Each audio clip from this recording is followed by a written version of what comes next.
Getting a 3D painterly look in digital art has always been a challenge for me. I've seen various artists tackle it, but what stands out is how their paintings always draw you into the story, often through the use of edges, an important yet overlooked aspect. We'll look at types of edges, analysing how artists have used that, and what it looks like to actually apply this stuff. Before we begin, here's a visual of the artists who I learned from and who inspired me.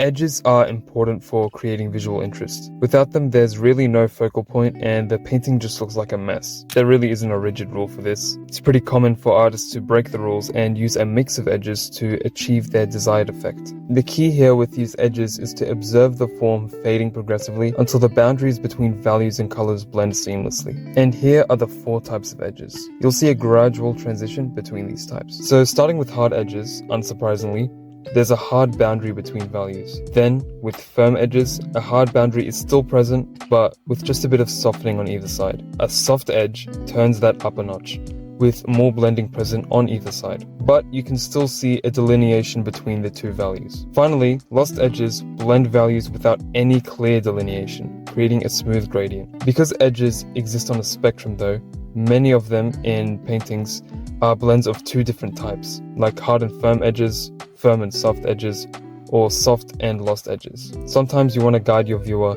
in a specific way in the painting. That's where edge variation comes in. To see all this in action, let's check out how notable artists have used edges.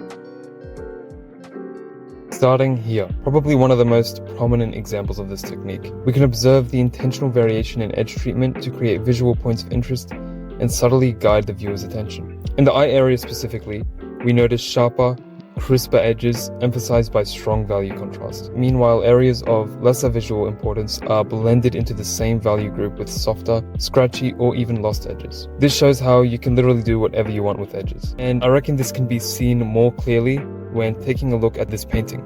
Notice the deliberate changes, like the knee bend seamlessly blending into the cloth, and the legs being defined within mostly lost edges that merge into the background. However, some sharp brushstrokes are used to hint the form of the leg. The sharper, more defined edges, however, are concentrated around the hair and areas that naturally draw focus. And it's also cool to notice the alternating pattern of soft and hard edges, strategically placed to maintain the form and prevent the viewer from getting completely lost from all the lost edges. This alternating soft edge, hard edge flow guides the viewer throughout the painting.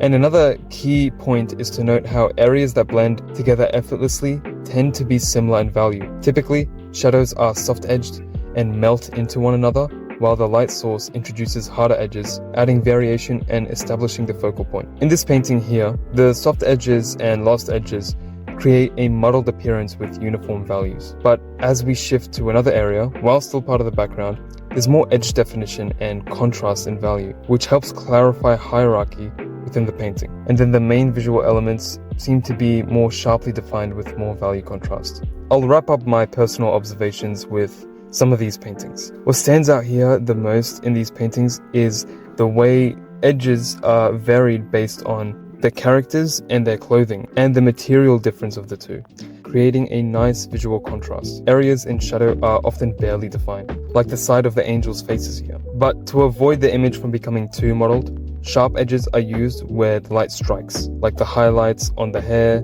nose, and the creases of the clothing, and the feathers of the wings. You can see hard-edged pockets of light to create separation without overusing hard edges. Just enough is provided to guide the viewer, while other parts are deliberately softened, so you have to actually do some work in reading the painting.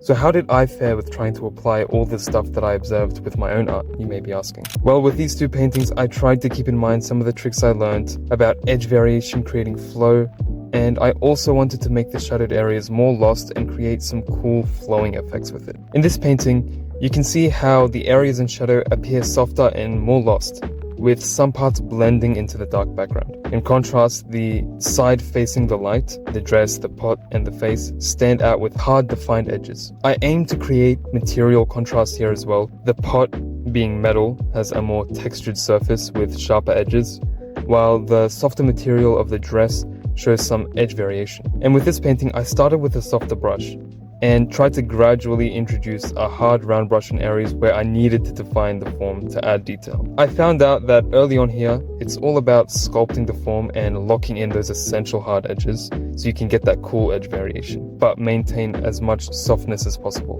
Once that's established, I can decide where to vary the edges a little bit more, like at the ends of the wings and the bottom section here, or even under the sleeve. A soft edge area I wanted to add for variety was the shadow on the arm that blends into the larger shadow of the clothing. And in this whole area, I use soft or lost edges to create a vanishing effect. The areas where I keep those hard edges are mostly in direct light, which helps to indicate the form and structure, like with the other paintings we took a look at. Meanwhile, the sections like that receded into shadow tend to have more lost edges. This keeps the viewer's focus on where I would rather their eyes be.